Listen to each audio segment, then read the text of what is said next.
Welcome to Naija Christian Movies. This is a recap of the movie AYABA. We encourage you to watch the full movie. We'll share the link in the description below. This movie talks about the Persia Empire that existed long before the Oyo Empire in the 13th century. It's a kingdom, or it was a kingdom that was full of riches, a lot of gold, a lot of human resources, etc. The king decided to have a festival of 180 days. So kings from neighboring countries came to visit the king with gifts. Kings from the kingdom of Mawe, from the kingdom of Jahome, from the northern Ijapo, from the Kempe kingdom, they brought gifts of different kinds and even in human form. There was a lot of celebration during the 180 days festival, a lot of eating, a lot of dancing, a lot of drinking, a lot of music, a lot of fun. In the Persia Empire, there was a group of people called the Ajuwan people. They did not bow to any other god, any other idol or deity, but their God, the only one true God. The children of the people of Ajuwan loved to listen to stories from Uncle Olukombi. Uncle Olukombi was the uncle of Adasa. He loved telling stories of how their people got to the land of Persia. Adasa, his niece, was a beautiful young virgin wanted by so many men, but she turned down the proposal of many of them because she believed it wasn't God's will for her life. At the same time, she was worried that she would never get married because she had turned down the proposal of so many men. But her uncle kept encouraging her that the will of God for her is going to come to pass. After the 180 days festival, the king decided to host another 7 days of feast with his chiefs and his princes. There was still a lot of drinking, dancing, feasting. At the same time, his queen, called Olori Ade, decided to host the women in her chambers. She also decided to have a feast of drinking, of feasting and partying with the women of the land.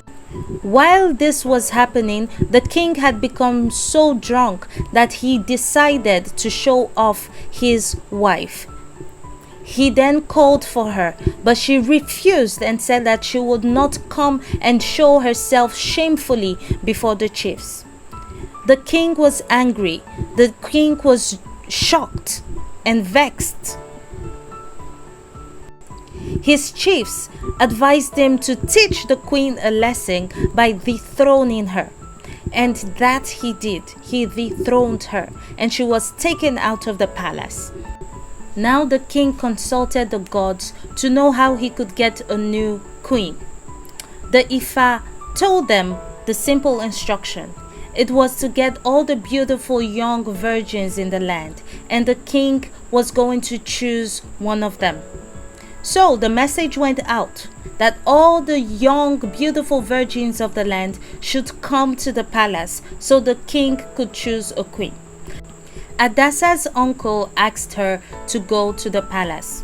She was wondering why. He told her that the king calls for a beautiful young virgin and he calls for her.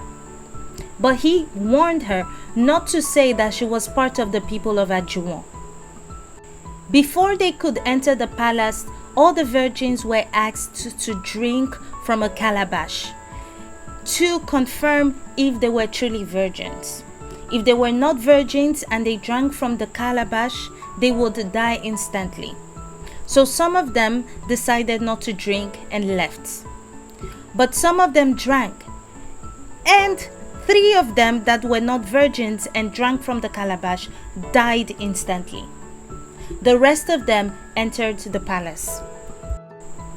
Immediately they entered the palace, they were all given servants to take care of them and to prepare them in seeing the king. Adasa was given a special servant. His name was Bedu. He was to prepare her to visit the king and to teach her the rules and regulations of the palace. One of the rules was nobody goes to see the king except the king calls for them. If anyone goes to see the king without the king calling for them, they will be slaughtered immediately. Turn by turn, the virgins went in to see the king, but the king did not see anybody that he liked. One day, one of the virgins went in to see the king without the king calling her, and immediately the king called the guards to take her out, and she was slaughtered immediately. Then it was Adassa's turn to see the king. Immediately he saw the king. He was delighted. He was happy that he called her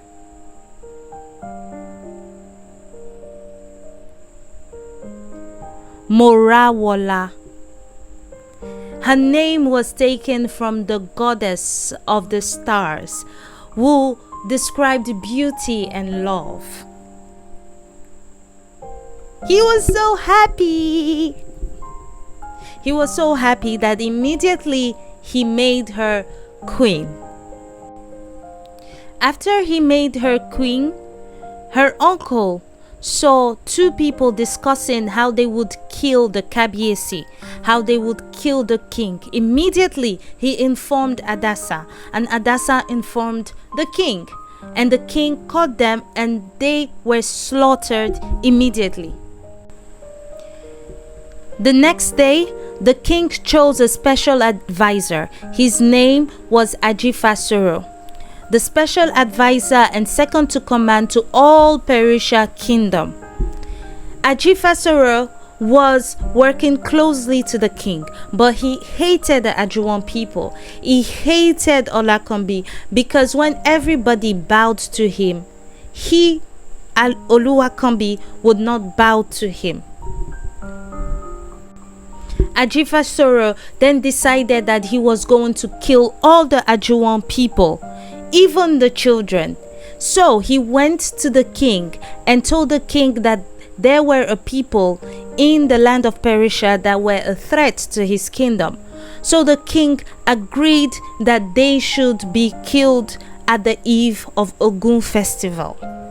All the kings in Persia kingdom and in the neighboring countries agreed to this decree. Immediately the decree was passed and announcements were made. Olukombi informed Adassa immediately and told her that her people were in danger. He asked her to do something because she was in the position too, and as the queen she should talk to the king so that he would spare their lives. But Adassa responded and said that she was not able to do anything because if she is not called by the king and she goes to his presence, she would be slaughtered immediately. And her uncle responded and told her that she should not be relaxed or feel safe because she is the queen. If something ever happened to her people, she will not be spared either. So she decided to go on a 3-day fast and asked Ajuwan people to join her in the fast. So they fasted and they prayed. They called on their God to save them. On the 3rd day, the queen, without being summoned by the king, went in to see the king. Immediately the king saw her. He was delighted. He asked her, "What is your request?" He was ready to give her up to half of his kingdom.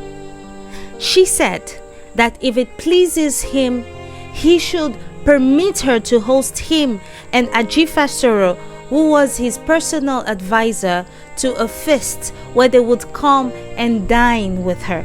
Immediately the king accepted.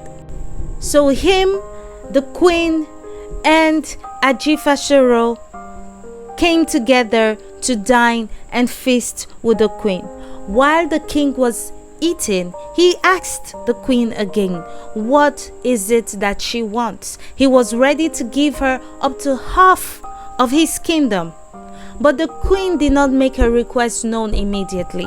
She told the king that if he pleases him, he should come again, a second day, with Ajifashero to come and dine with her.